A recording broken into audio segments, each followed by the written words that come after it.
नमस्कार. तर मी आज शेवग्याच्या शेंगाची भाजी बनवणार आहे. तर इकडं तवा ठेवलेला आहे. तव्यामध्ये कांदा, टोमॅटो आणि खोबऱ्याचे तुकडे करून घेतलेले आहे. चांगलं भाजून त्यामध्ये थोडेसे तेल टाकलेलं आहे. चांगलं भाजून घेतलेलं आहे.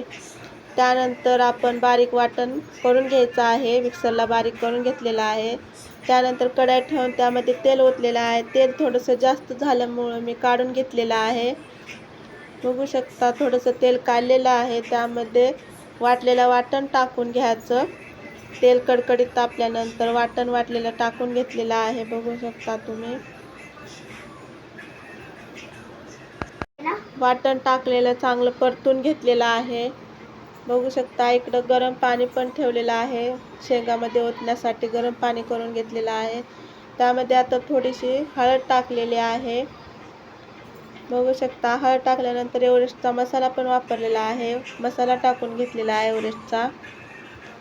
चांगलं मिक्स करून घेतलेलं आहे. परतून घेत आहे. चांगलं मिक्स करून घेतलेलं आहे. बघू शकता तुम्ही. त्यानंतर घरचं लाल तिखट टाकून घ्यायचं आहे. बघू शकता हे घरचं लाल तिखट आहे. 1 चमचा टाकलेला आहे घरचं लाल तिखट मसाला. चांगलं परतून घेतलेला आहे मसाला टाकून पण. चांगलं तेल सुटूपर्यंत आपल्याला परतून घ्यायचं आहे. त्यानंतर शेंगा मी भिजत ठेवलेल्या होत्या, म्हणजे मीठ टाकून पाण्यामध्ये ठेवलेल्या होत्या.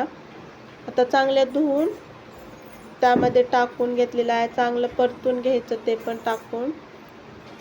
शेंगा चांगल्या धुवून त्यामध्ये टाकून घेतलेल्या आहे.